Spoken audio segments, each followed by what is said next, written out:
Hey guys, this is Ethan. I'm from Millcraft Cabinetry based here in Connecticut, so in the New England region.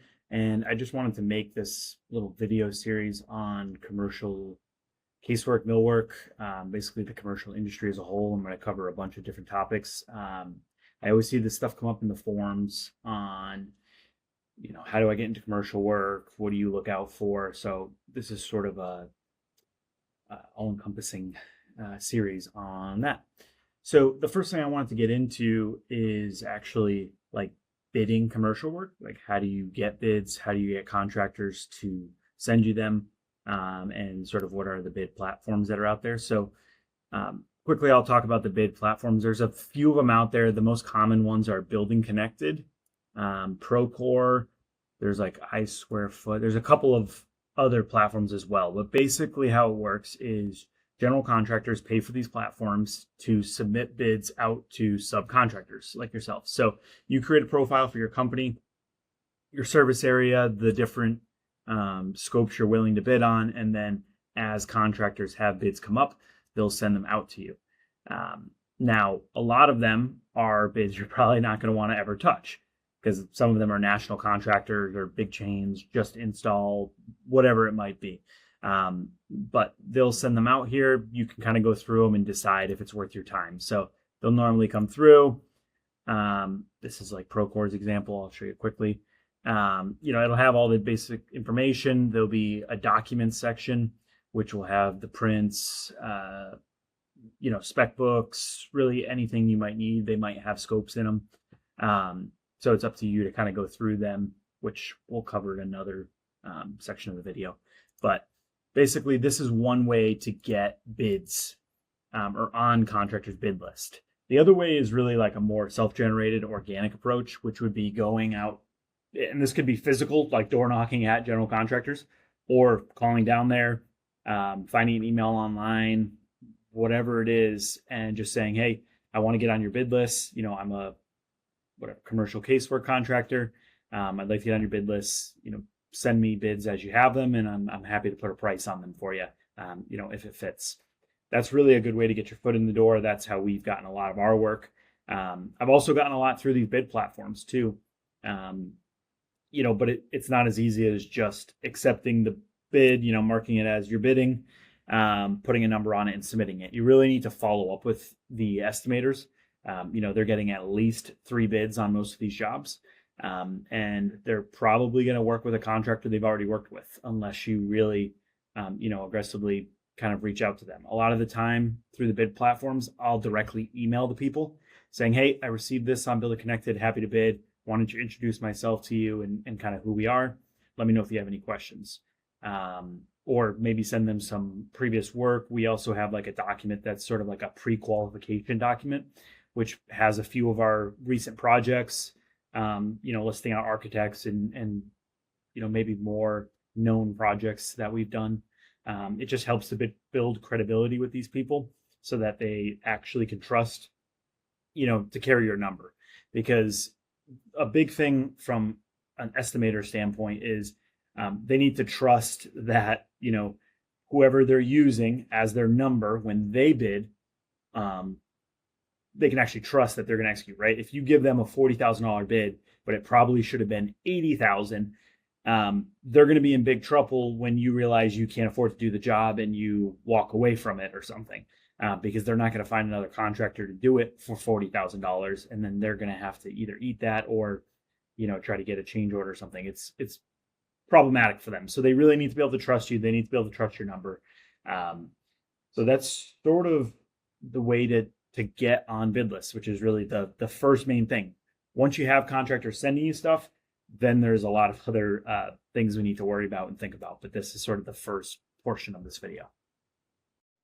So really the next step, once you get on a bid list and somebody sends you something, is determining, do I want to bid on this and do I want to work for this contractor? So one of the big things I guess I look for in contractors is one, usually that they're a local contractor. If they're not, why are they doing work in my area? So there are a lot of national contractors that follow certain things, right? So that could be anything from McDonald's or other chains to more independent things like, I'm going to use this example here, Ritchie Brothers. So there's one contractor that does most of their work nationally. And so they may be traveling around, but the one thing to be careful with that is sometimes those contractors don't care if you get paid. So one of the first things I always do is try to look them up, see their other work, kind of see the level of work they do. A lot of the guys who chase those small franchises that are small jobs don't pay people, take a long time to pay, whatever it is. And we typically avoid those. So, if I'm going to work for a national contractor, it's usually going to be a project that's worth doing. And you can kind of tell how organized a contractor is, even just based on what software they use. So you can always ask kind of what they use to, and you'll typically know from, by the time they invite you. If they invite you via Procore, they're probably a Procore company, and they're a lot more organized. They invest in themselves in that sense. So once you determine you want to work for a contractor, the next thing is determining, do I want to do this job? So you'll get a set of prints that you need to go through. I'm going to talk more on this software later. This is Review Bluebeam, but you can use whatever you want. So you're going to want to go through the job. And I already have this one kind of cleaned up a little bit, but you're going to want to look at the plan and see what's in there for casework. So, hey, is there a lot of casework? What's the type of casework? We can grab some like elevations you can kind of see. So you can start to get into, what are they looking for? What are the finishes on this project? Is it paint grade? Is it laminate? Is it veneer? And kind of determine if it's possibly a scope fit for you. So is this something that your shop can handle? Is it too big, too small, too far away? How far are you willing to travel, etc. So that's always the first thing I do is I go through, I look at the scope, I say, all right, yes, we're willing to do this. And then the next main thing is looking through a spec book. So if you're not familiar with commercial work, it's always architect, controlled. There's a set of drawings for it. And normally there's a spec book. There's not always a spec book. This set of prints is one of those examples. There's not a spec book for this. So most of the specs related to certain aspects are going to be found within the prints. Whereas a lot of other jobs will have potentially a very large spec book. Let me pull up one of those. So the spec book outlines basically all the requirements for the project. And this is for quite literally everything. So sometimes the spec books are like 1,000 pages long. So you're going to usually look for pretty specific sections, and they're repetitive most of the time. So like in the 0640, a lot of the time is going to be your casework millwork. This one's solid surface, so 0661, 1232 manufactured wood casework. There's a lot of different variations depending on what the type of project is, but generally, if the spec book's 1,000 pages, use the find function, which is usually Control F on most softwares or Google Chrome, and search for casework, cabinet, find some keywords. And this is the next really important thing to look through. So I'm going to spend a little bit more time on this. So really, when it comes to spec books, there's a lot you need to sort of be aware of, right?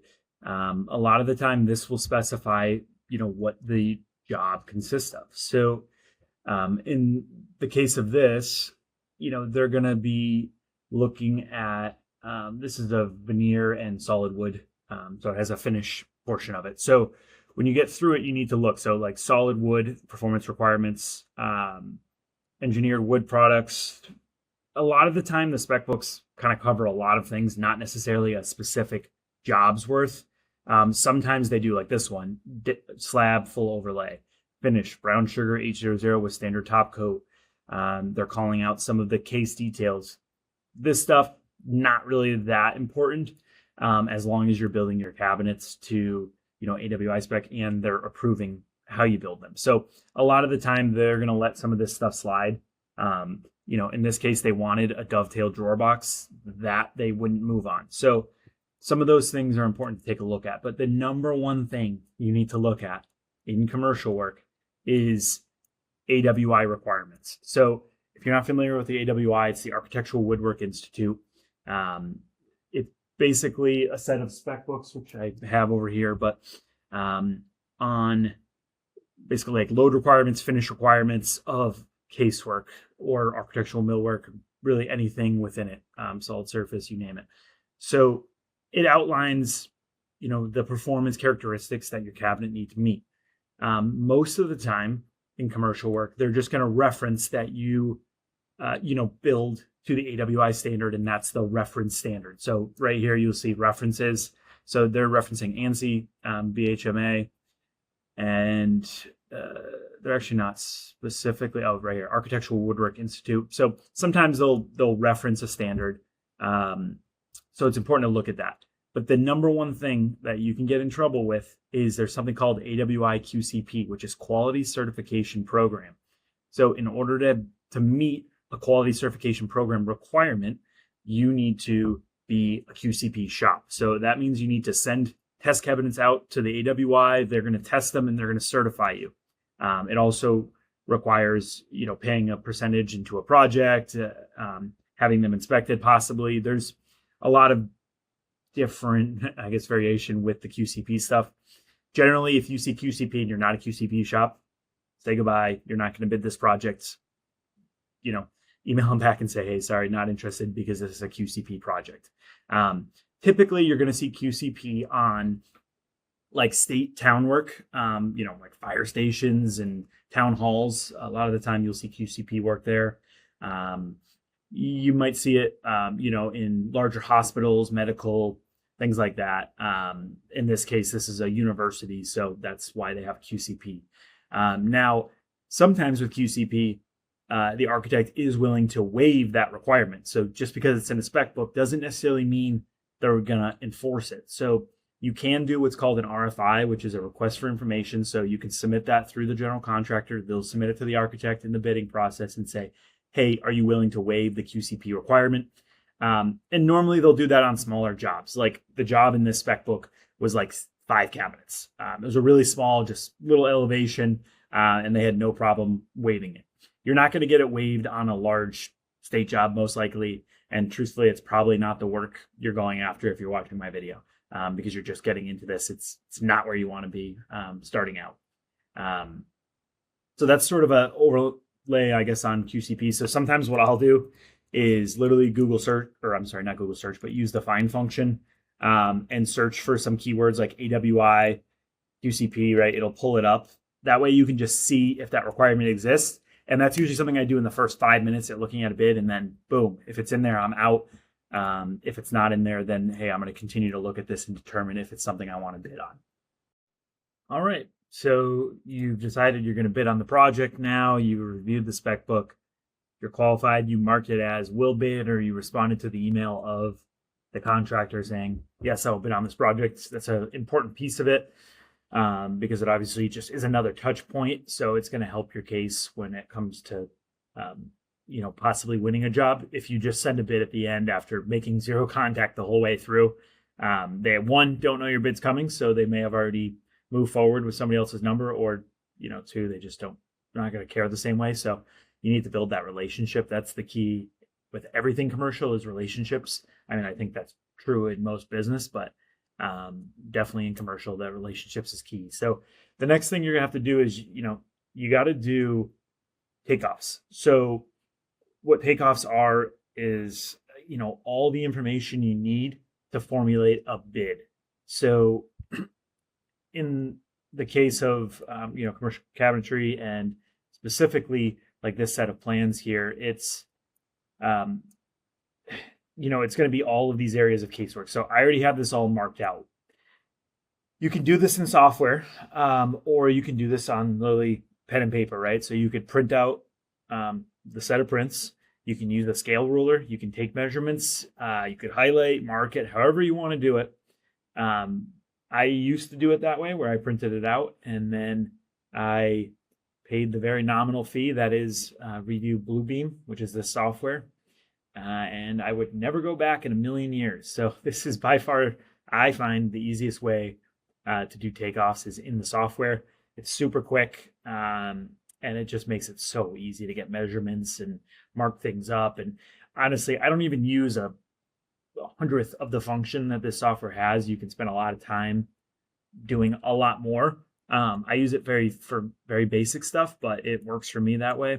And it's really pretty easy. So I'll give you kind of a quick example on it. So what I always do is I'll come into a set of prints. I'll sort of find my floor plans first. So in this case, there's two different buildings. So there's going to be two floor plans. So I'll create a room or a space, they call it. And you just mark whatever, the title block or wherever you want.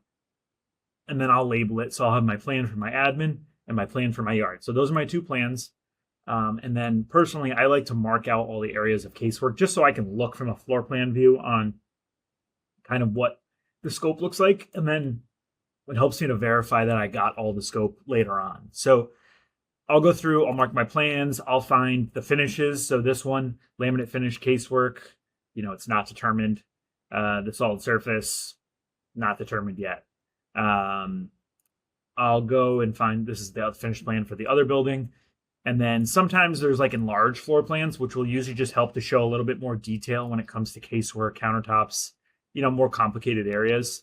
So this one has that for both of those. And then they'll typically show you a bunch of elevations for everything. So you can I'm just doing page down on my keyboard. It's a really fast way to just kind of blast through, and you can see sort of everything that goes into the scope. And then they'll usually have sections as well. So you can kind of see how they want you to build the cabinet, but you can build it however you want. Like this is drawn as almost having a face frame, and that's not what the project ended up being. It's frameless, and that's how we bid it. And this is actually a job we're doing. But you can see all your sections, you can see all your detail. So that's kind of the first step to the takeoffs, is just identifying all of your areas and all of your scope. The next part's going to come out to actually like filling out scope documents. So I'll sort of touch base on how we go about doing that now. Okay, so I mentioned now getting into the scope takeoff. So I always use, and I'm just going to show you kind of how we do it. I have a pre-made template for us where I take off the scope, and then at the bottom of it is where I would actually add my pricing. But basically I would come through, I would add all my relevant data, customer information, if there was a laminate selected, which we ended up getting info on that through a what's called an addendum. So an addendum comes out usually throughout the bid process, and it has RFIs that are answered within it. So if somebody RFI'd, hey, can I get rid of AWI QCP? Then in the addendum, it'll say, yes, this is okay. So anyways, we fill it out with all the basic info we have, or what we're looking for. And then I'll break out each area. So a lot of guys don't go this far with it, but I have always found that, contractors have to do what's called qualify your bid. So they have to determine that you carried, right, the correct scope so that they covered their butt when it comes time to bidding. So I always list my scope out super in detail. I add my architect reference number to the page and the drawing. So this is drawing number, and this is the page number. I just find it cuts questions. Like I almost never get scope reviewed. They just say, yep, you're good. You won the bid, or you won the project, and that's it. Because I'm very detailed with how I write it out. Now, I'm not getting, I'm writing 8 linear feet. It might be 7 1/4. Who knows? I just kind of round it up in this area. It just generally shows that we're carrying, an ADA vanity and brackets, and we're carrying a countertop. So it just sort of breaks it out piece by piece. So you can kind of pull that out a little bit more here. So I would come in here, I would say large conference. No, I'm just going to get rid of, actually, let me do this. I could have my large conference area. If you want to pull dimensions in Bluebeam, it's super simple to operate in here. You can move them around. You can move them around. You can adjust them, whatever you want. So you could say, all right, I would call this 15 linear feet, or you could do 14.75 if you want. But so I got 15 linear feet of PL1 base cabinet. I have 15 linear feet of SS1 solid surface 1 countertop in here. And that's kind of as far as I take my scope documents. I don't really detail 2 4-drawer base cabinets. I don't get into the specifics like that because it's just really not that necessary. And no one seems to ask for it. Excuse me. So the first step in my takeoffs is I always just write my whole scope out. I get all of that on my, my Google Sheet is what I use. I'll fill all of it out. That way I have all my information that I'm going to use to bid right there, ready to go. And yeah, I mean, you could pretty much put in any of your notes, anything you would want them to know on your bid is what you're going to want to have in your, your scope doc, which the scope document is becoming the bid. This just doesn't have any of the pricing on it. But they're one and the same. Like you wouldn't send this to them prior to having a price on it.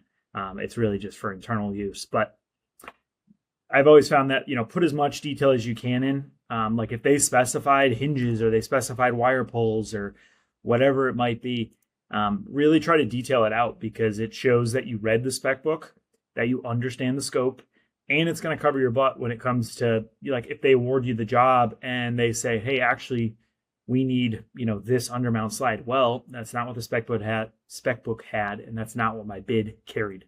So that's a way for you to get a change order, and get additional money.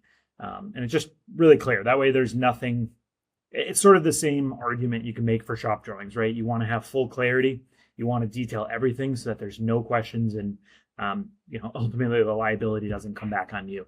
So that's kind of the scope document. Now I will take us over to a bid sheet, which is where we're actually going to fill out like relevant data for the job. And I'll kind of just briefly show you how that works. But obviously, when it comes to estimating costs, that's kind of going to be up to you on how you want to do it, but I'll show you how we do it. So I'm going to briefly take us through sort of how we do our bids. However much time you want to spend on a bid is obviously up to you, but the accuracy of it is ultimately how you're going to become profitable and how you're going to remain competitive, right? If you're kind of hacking bids together, you might be too expensive or you might be too cheap and you're missing out. So I've always found value in putting time into the bid. But you have to determine what that is for you. Obviously, some bids that are just a break room are really quick and easy, and you probably don't need to go through this whole process. But, when you're talking about a large project like this, you need to spend time on it. So for us, we come through and I'm just going to do like the supply room here. So I'm going to supply, you can put the room number, we have our room quantity. If we had any specific notes, we have a PL selection, so that's plastic laminate selection. It depends if a project has like multiple laminates. So this one, there's 21 feet of base, 21 feet of upper. And then for me, I typically do my countertops on square footage. So in this case, there's 12 and a half linear feet. So I multiply that by 2.4, which is 2 foot for the counter, 0.4 for the splash. Just kind of how I factor. I think everyone kind of does it a little bit different, but this tends to work out pretty good for me. I mark my solid surface. Let's just say there's 5 boxes here, or I'm sorry, let's say there's 10 boxes, 5 base cabinets, 20 doors, 8 drawers. I'm just sort of making this up. I'm going to do 2 fillers. And then we have what we call variable data fields. So these can be really anything you want to track. So let's just say there's locks on some of these. So we have 5 locks, okay? Now, let's say we had like a special like printer pullout or something, okay? And so we have one of those in this job. So I would fill out all of my data for the entire job on this sheet first. So I'd go through room by room, elevation by elevation, right? When we're looking on here, this is supply room right here. Obviously, it doesn't match what I just drew or typed in, but so you're going to go ahead, put all your linear foot, count your cabinets, count your doors, so that way you can get all your hardware counts and be super accurate. So I would fill all of this information out across the board. Now I would go in and I would add in sort of like my material costs. So let's say for doors, you want to charge, this would be like your hinges. It says doors, but it's really hinges. So $7 a pair, let's say. Drawers, let's just say you want to charge $40 a drawer. Adjustable feet if you use them. Per foot. Our calculator does all the math for this in it. Handles, let's say you have $2 a handle or something. You want to charge $15 a filler. Printer pullout, let's say you want to charge $250 for it. Great. Now I'm going to come in here. I'm going to fill out my sheet goods. So one-sided high pressure laminate, melamine, maybe two-sided high pressure laminate because it maybe is in here. So let's say our two-sided is 250. This is 200, and these are 45 bucks. Let's just say. So let's pretend we need 8 sheets of melamine. We need 4 sheets of this and 1 sheet of this. I'm also going to put in for some edge banding. Here, let's say we had a roll of it. So this would sort of be like my material usage. So the way you determine material use is, again, up to you. You can either guess, or in my case, I go into Mosaic, which is our cabinet software of choice, and I'll actually draw the job, but I'm not drawing the job to the point of getting it ready for prints. I just basically draw a long wall, not even caring about the dimension, and then I drop cabinets in out of our library real fast, close in dimension. Like I'm not getting it down to the 30-second. I don't really care. I'm just dropping them in fast, marking finished ends to get a material yield. Like on a job this size, I would maybe spend, 20 minutes drawing it at max, probably less. So it's super fast and it gets me really close on my material. I mean, I'm usually within a sheet or two when I go to order the job later on. And it just gets you a super accurate number. Again, if you want to be competitive and, grow the business, then, you need to know your numbers. So that's kind of the material section. So the next thing that we do is we try to calculate all of our manufacturing time. So I would take like my total sheet count of 13 in our calculator. Again, we're putting in some rough numbers. I filled this out prior. So you can put in kind of whatever you want, right? So if your shop costs per hour are $200, let's say, your labor cost is 50. Kind of do this however you want. So that would be like, labor cost would be like your cumulative total of your shop employees. But again, it kind of depends how you want to factor in everything. So I'm just going to leave it kind of where at these generic numbers for now.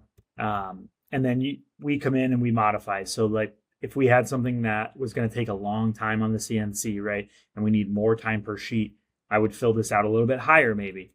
Drilling and doweling if there's a ton of dowels, or if there's a ton of banding, like we need to band more edges than we normally would.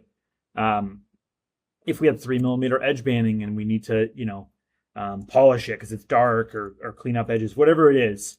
Specialty hardware, let's say there's a bunch of complicated locks, you can add a bunch of costs there. So you can pretty much factor everything in. And then my shop drawings, right? I would estimate how long our shop drawings are going to take us. Like on this job, it's, a long time. It's a way higher number than 15 hours, that's for sure. So programming time, maybe, when we're cut listing, it's 5 hours. Management time to go out there, field dimension, whatever it is. Samples is a big thing in commercial, right? You need to provide samples. So sometimes that's stain grade, sometimes it's countertop samples, sometimes it's mock-ups. It could be anything. So the spec book generally would show you what you need for samples or submittals, but most of the time it's just laminate chips or solid surface chips. It's not crazy. We have other, travel, badging, site specific. So if you're working in airports or any kind of a secure facility, you might have badging and training time you need to worry about. Travel time.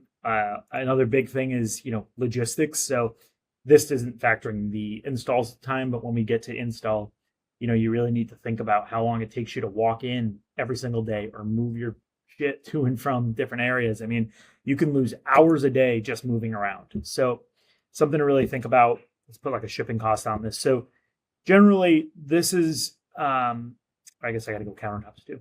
So countertops, we would do like an SS1 counter, price per square foot. Let's just say it's 65 a square. In my case, I just carry this down and then it'll calculate a room number for me. So I would go here and then now I can decide, how much profit do I want to make on this? Do I want to mark up my materials at all? We have a bunch of different ways just to kind of play with numbers a little bit. We always run like a blended average on our per price linear foot. So this doesn't factor any counters. It's just factoring base and uppers. And that is directly taking off of our, right here, these 2 linear foot numbers.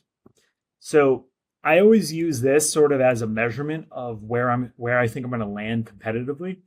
So, the larger the job, the lower per linear foot you're generally going to see, right? Like if this was just a tiny break room, I might have, a $500 linear foot number. Whereas when you get into bigger jobs, you might be, in these 200s. It really varies. And again, these numbers aren't really real, so they're kind of made up, but let's just say this is all accurate. It would show me my material cost, which, is pulling directly from this number and all of these numbers, which is all of our hardware and everything. We can have our markup, the manufacturing cost, which is pulling from this tab, all of our manufacturing info, my subtotal, so my total of markups, my profit, my price per room. So it'll break it out per room. I don't give customers the price per room because you're gonna get yourself into trouble if they try to remove a room, because you're averaging your shop drawing, your administrative costs, everything across all these rooms, and it doesn't scale proportionately always. Like the price per room is kind of subjective, whether it's truly accurate or not. So something to consider. I don't give people per room pricing. I've found that it's gotten me in more trouble than it's helped. So I don't do that, but I have my per room, my countertops, and then my subtotal. So hypothetically, I could go and propose this $12,950 number on my proposal now, and I would have a bid. So one of the other big things to consider, in commercial is a lot of general contractors, at least in our area, require that you also install. So it doesn't mean you physically have to or your employees, but you need to subcontract it out. So you need to estimate how long installation is going to take.